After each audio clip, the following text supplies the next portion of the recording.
Hi everyone, പുതിയൊരു വീഡിയോയിലേക്ക് എല്ലാവർക്കും സ്വാഗതം. അപ്പോൾ നമ്മൾ ഇന്ന് ഉണ്ടാക്കാൻ പോകുന്നത് ചക്കച്ചില്ലിയാണ് കേട്ടോ. കുറേ കാലമായിട്ട് ഉണ്ടാക്കണമെന്ന് ആഗ്രഹിച്ചൊരു സാധനമാണ് കേട്ടോ ഇത്. അപ്പം അതുണ്ടാക്കാൻ വേണ്ടിയിട്ട് ഇടിഞ്ചക്ക പ്രായത്തിലുള്ള ചക്കയാണ് നമുക്ക് വേണ്ടത്. അപ്പോൾ അത് പറിക്കാൻ വേണ്ടി വന്നതാണ്. എനിക്ക് പറിക്കാൻ പാകത്തിനുള്ള ഒരു ചക്ക പോലും നമ്മുടെ വീട്ടിലെ പ്ലാവിലൊന്നും ഉണ്ടായില്ല കേട്ടോ. എല്ലാം നല്ല തുഞ്ചത്താണ് ഉണ്ടായിരിക്കുന്നത്. അതുകൊണ്ട് 2 തൊട്ടി വെച്ച് കെട്ടിയാൽ പോലും അത് പറിക്കൽ നടക്കില്ല. അതുകൊണ്ട് ഞാനിപ്പോൾ വന്നേക്കുന്നത് വേറെ ആളുടെ പറമ്പിലാണ് കേട്ടോ. 1-2 പ്ലാവിലൊക്കെ നോക്കിയിട്ട് അതിലൊന്നും ചക്കയൊന്നും ഇല്ല. അപ്പോൾ ഞങ്ങൾ ഇനി മുന്നോട്ട് നടക്കുകയാണ്.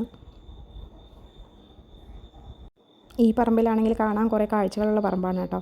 വലിയ വലിയ പാറകളും ആ പാറയുടെ മുകളിൽ വലിയ മരങ്ങളും അതിൽ നിന്ന് വലിയ വേരൊക്കെ താഴേക്ക് തൂങ്ങി കിടക്കും. നമുക്ക് ആടുമൊക്കെ ചെയ്യാം. ഞാൻ കാണിച്ചു തരാം. ചൂടെ മുകളിലോട്ട് കയറി ചെല്ലുമ്പോൾ ആട്ടോ സ്ഥലമൊക്കെ.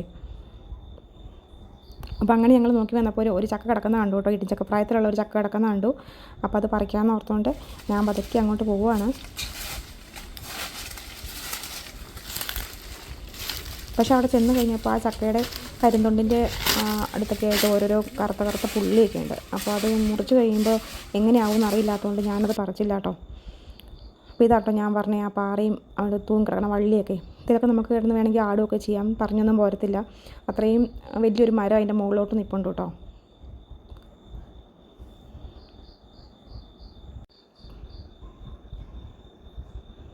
എങ്ങനെ നിന്ന് നടണം എന്നുള്ള കൺഫ്യൂഷനിൽ ഞാനും ഒന്ന് ആടി നോക്കി കേട്ടോ. കുഴപ്പമൊന്നുമില്ല, വള്ളി പൊട്ടുമെന്ന് ഞാൻ വിചാരിച്ചു. പക്ഷേ പൊട്ടിയില്ല കേട്ടോ. പക്ഷെ നല്ല പൊടിയെല്ലാം ഉണ്ടായിരുന്നതൊക്കെ എൻ്റെ മേത്തൊക്കെ ചാടി.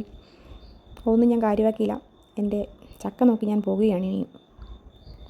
ഇതാണ് കേട്ടോ ആ പാറയുടെ മുകളിലുള്ള ആ വലിയ മരം എന്ന് ഞാൻ പറഞ്ഞു. അതിൻ്റെ വേരാണ് താഴോട്ട് കിടന്നത്. അതിലാണ് ഞാൻ തൂങ്ങി ആടിയത്.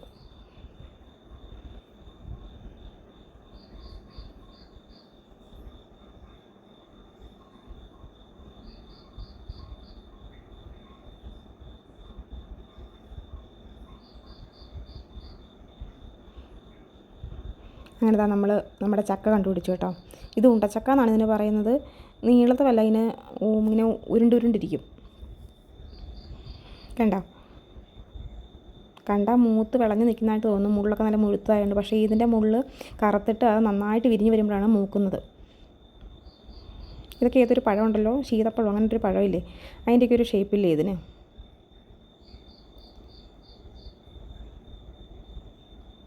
അങ്ങനെ ഞാൻ എൻ്റെ ചക്ക വെട്ടിയെടുത്തു കേട്ടോ. ഇനി നമുക്കിത് വീട്ടിൽ കൊണ്ടുപോയി നന്നായിട്ട് മുറിച്ചെടുക്കാം. അതിന് വേണ്ടിയിട്ട് ഞാൻ ഇതിങ്ങനെ എൻ്റെ കരിന്തുണ്ട് ചെത്തിക്കളയാണ്.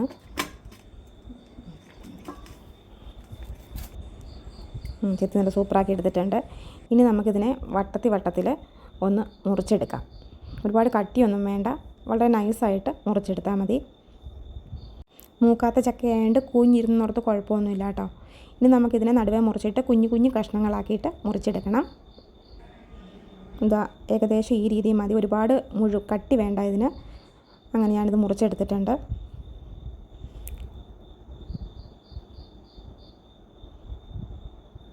ഇനി നമുക്കിതിലേക്ക് കുറച്ച് പൊടികളൊക്കെ ചേർക്കണം. അത് ആദ്യം നമുക്ക് എരിവിനാവശ്യമായ മുളക് പൊടി ചേർക്കാം. ഇനി കുറച്ച് മഞ്ഞൾപ്പൊടി, കുറച്ച് കുരുമുളക് പൊടിയും കൂടെ ചേർക്കാം.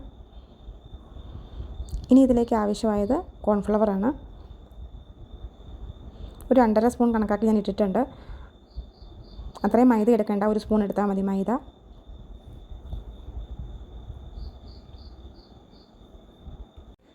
മൈദാപ്പൊടിയും കൂടി ഇട്ടിട്ട് ഇതിനാവശ്യമായ ഉപ്പും കൂടെ ചേർത്ത് കൊടുക്കാം. ഇനി നമുക്ക് നോർമൽ വാട്ടറിൽ ഇത് നന്നായിട്ടൊന്ന് മിക്സ് ചെയ്യാം.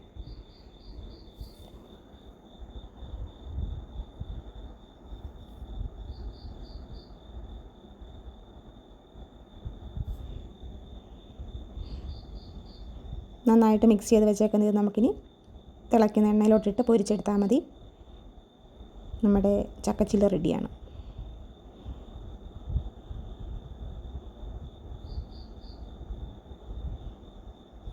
ഇത് ഇട്ട് കൊടുക്കുമ്പോൾ കട്ട പിടിച്ച് നിർത്ത് കുഴപ്പമൊന്നുമില്ല. ഇത് നന്നായിട്ട് മൊരിഞ്ഞ് കഴിയുമ്പോൾ വിട്ട് വന്നോളൂ കേട്ടോ.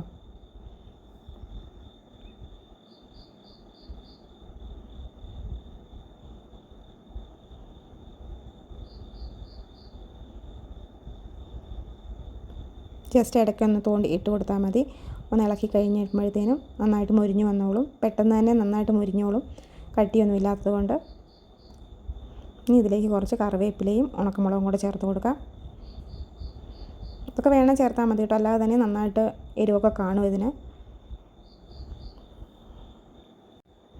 മൊരിഞ്ഞ് കഴിയുമ്പോൾ നമുക്ക് കോരിയെടുത്താൽ മതി കേട്ടോ. അപ്പം നമ്മുടെ ചക്കച്ചില്ലി റെഡി ആയിട്ടുണ്ട്. നമ്മുടെ വീഡിയോസൊക്കെ ഇഷ്ടമാവുകയാണെങ്കിൽ നമ്മുടെ ചാനൽ സബ്സ്ക്രൈബ് ചെയ്ത് സപ്പോർട്ട് ചെയ്യണം. കമൻറ്റ് ചെയ്യാനും ഷെയർ ചെയ്യാനും ലൈക്ക് ചെയ്യാനും ഒന്നും മറക്കരുത്. അപ്പോൾ നമുക്കൊരു പുതിയ വീഡിയോയുമായിട്ട് വീണ്ടും കാണാം. അതുവരേക്കും tata bye bye. Okay, see U.